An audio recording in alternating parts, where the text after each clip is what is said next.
Hello friends. So today's topic will continue from minor losses. In last class what we have studied major losses.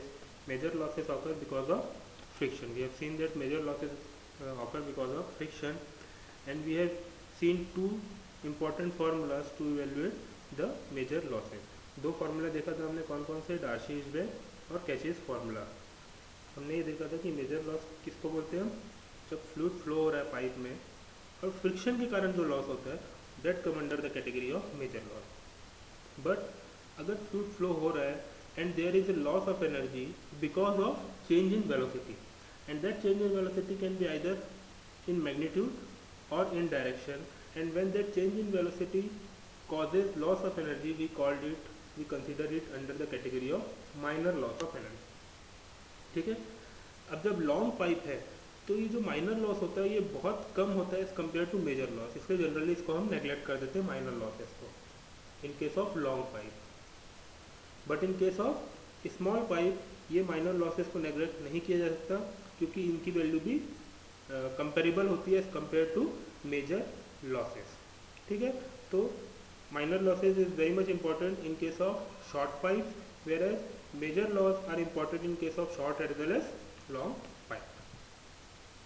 तो minor loss 6 तरीके के होते हैं, 6 types के होते हैं, डिफरेंट टाइप के. तो अपन एक एक करके देखते हैं.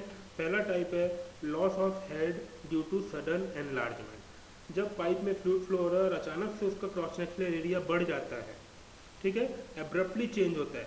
अगर कंटिन्यूसली चेंज हो रहा है, ग्रेजुअली चेंज हो रहा है तो कोई प्रॉब्लम नहीं है, बट अगर एब्रप्टली चेंज होता है, अचानक से क्रॉस सेक्शन एरिया बढ़ जाता है, तो उसके कारण जो लॉस होता है उसको हम बोलते हैं loss of head due to sudden enlargement. इसमें क्या होता है, जब फ्लूइड स्मॉलर पाइप से निकलता है तो वो जो एब्रप्ट चेंज हो रहा है एरिया में उसको सही से फॉलो नहीं कर पाता. जैसा कि आपको ये फिगर में दिख रहा है, फिगर में दिख रहा है जो फ्लूइड आ रहा है ये स्मॉल पाइप है और ये लार्जर डायमीटर पाइप है. तो जब फ्लूइड आ रहा है तो ये पूरा का पूरा इसको कवर नहीं कर रहा है. यहाँ पे देखिए एडिस का फॉर्मेशन हो रहा है और ये कर्व लेते हुए आगे की तरफ जा रहा है.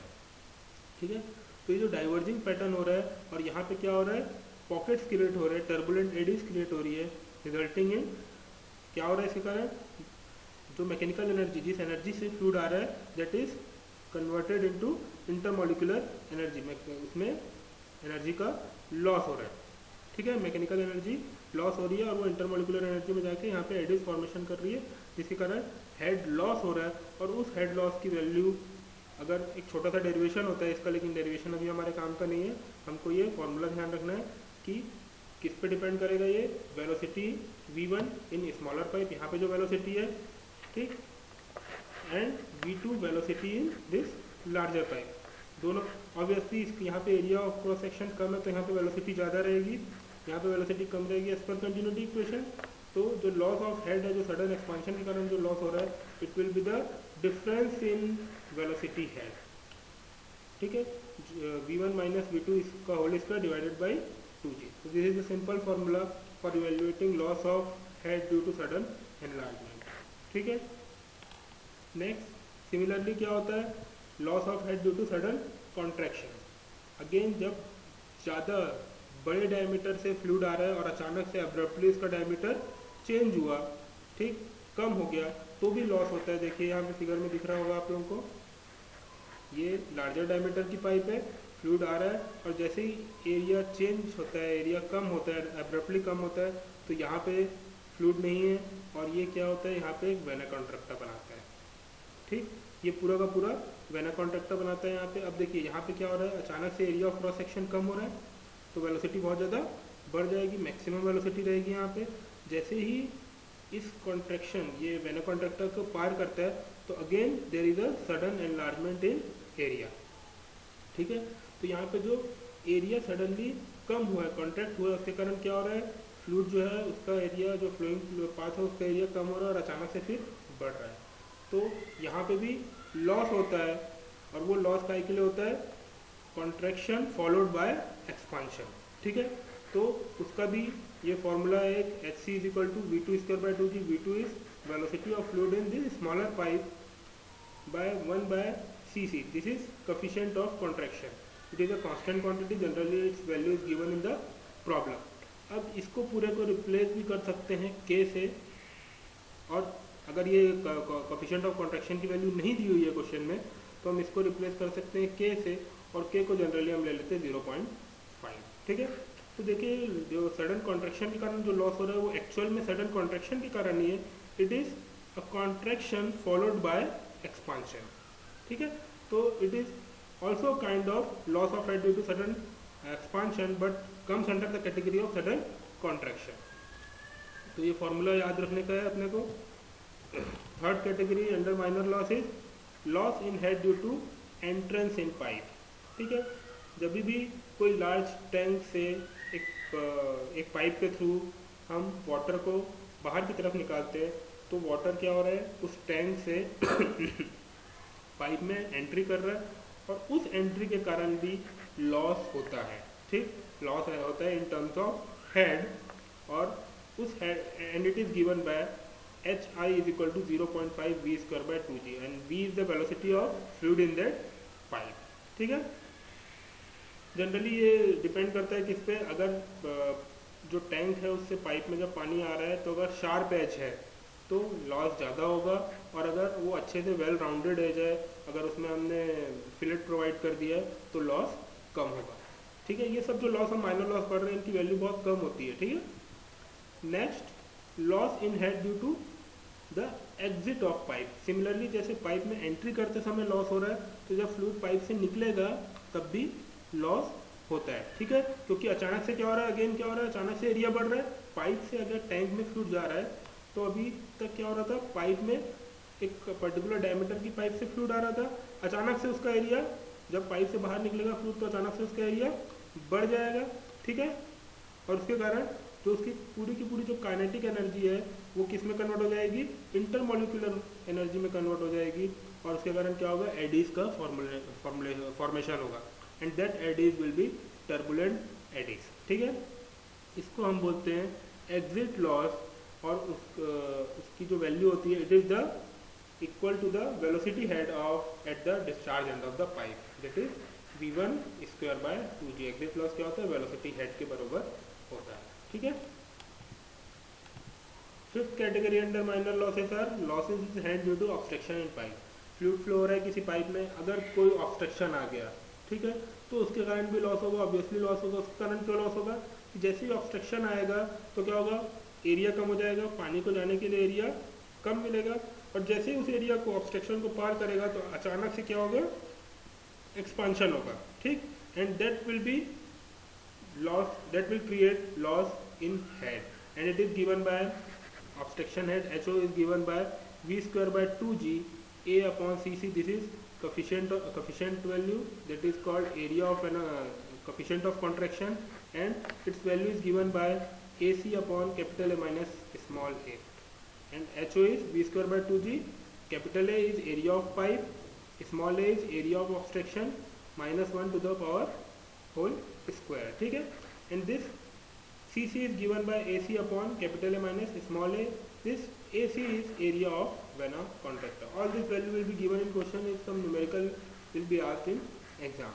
ठीक है, तो CC की वैल्यू दी रहेगी, पाइप का डायमीटर दिया रहेगा, जो ऑब्स्ट्रक्शन है उसका डायमीटर दिया रहेगा, और हमको उसका एरिया निकालना है, and this v is velocity of fluid in that pipe।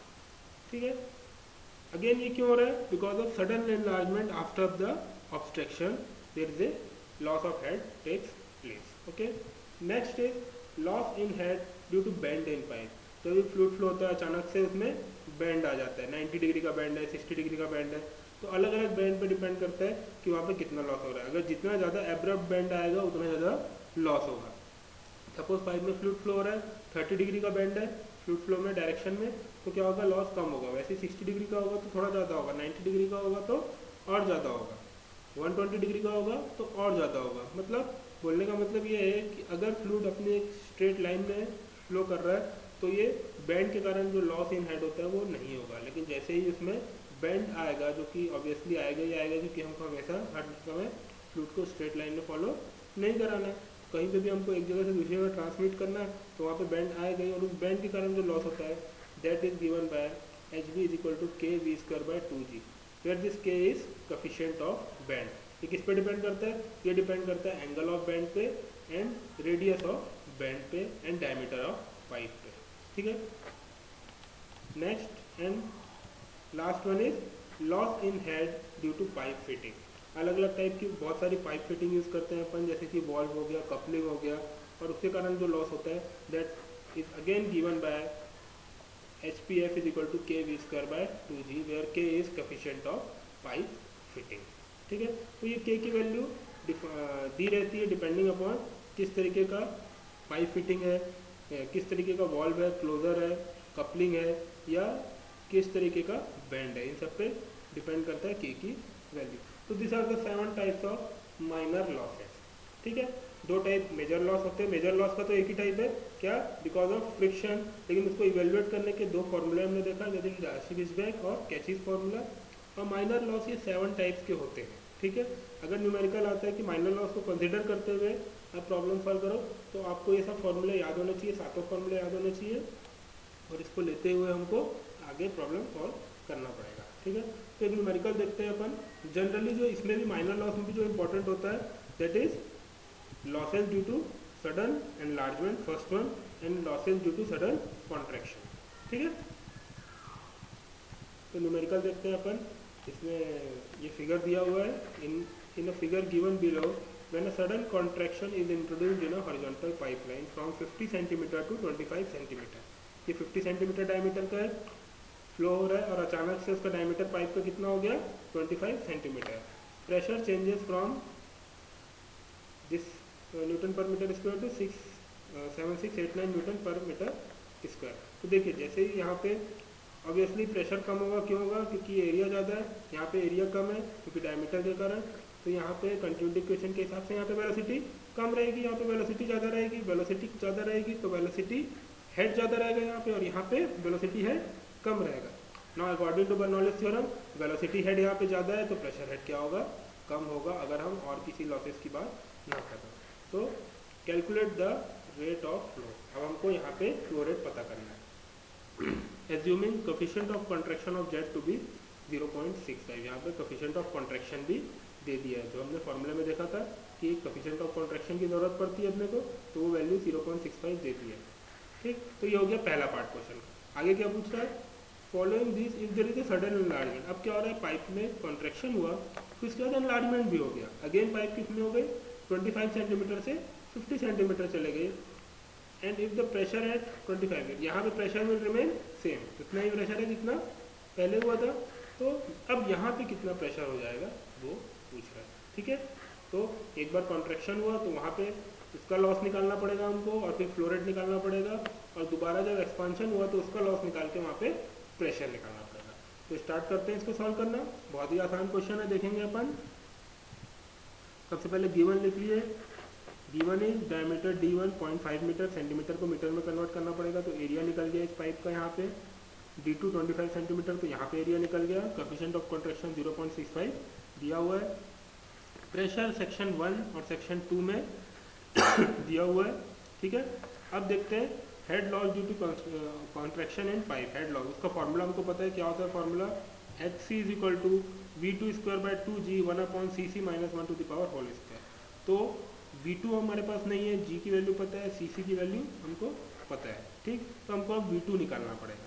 सबसे पहले हमको क्या निकालना पड़ेगा?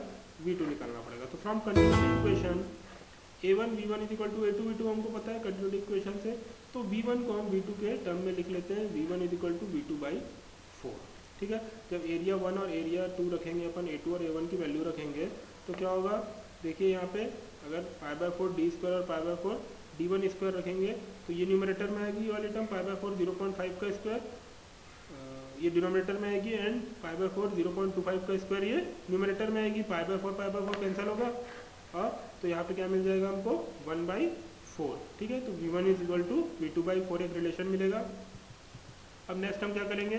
सेक्शन 1 और सेक्शन 2 के बीच बर्नौलीज थ्योरम लगाएंगे। ठीक है, लगाते हैं। तो बर्नौलीज थ्योरम को पता है, P1/ρg plus V1 square by 2G plus Z1 plus is equal to P2/ρg plus V2 square by 2G plus Z2। और यहाँ पे हमको लॉस कंसिडर करना है, तो यहाँ पे हमको फ्रिक्शनल लॉस के बारे में कुछ नहीं दिया है, लेकिन यहाँ पे हमको किसके लॉस के बारे में दिया है? लॉस ड्यू टू कॉन्ट्रैक्शन, तो हम एस सी से इसको कंपनसेट करेंगे और हमारा बर्नौलीज थ्योरम सेक्शन 1 और सेक्शन 2 के बीच ये रहेगा। अब देखिए यहाँ पे P1 दिया हुआ है क्वेश्चन में, V1 नहीं दिया हुआ है, हॉरिजॉन्टल पाइप है, Z1 और Z2 can be neglected, V1 को हम V2 के फॉर्म में लिख चुके हैं और SC का हमको फॉर्मूला पता है, तो सब वैल्यू रखेंगे अपन। प्रेशर रखे P1/ρg, V1 को V2 के फॉर्म में रखे V2/4 पूरी वैल्यू रखे, Z1 को हमने नेग्लेक्ट कर दिया, Z1 और Z2 को, बिकॉज पाइप इज हॉरिजॉन्टल। यहाँ पे अपन P2/ρg रखे, V2 को V2 रखे और HC की जगह में सब वैल्यू रख दिए SC की जगह में। जब इसको सॉल्व करेंगे, जब इसको अपन सॉल्व करेंगे G की वैल्यू रख के सॉल्व करेंगे तो हमको ये पॉइंट हमको मिलेगा। और इस इक्वेशन को सॉल्व करने के बाद इस इक्वेशन में देखिए एक ही अननोन है V2, क्योंकि V1 को हमने V2 से रिप्लेस कर दिया, तो हमको V2 की वैल्यू मिल जाएगी।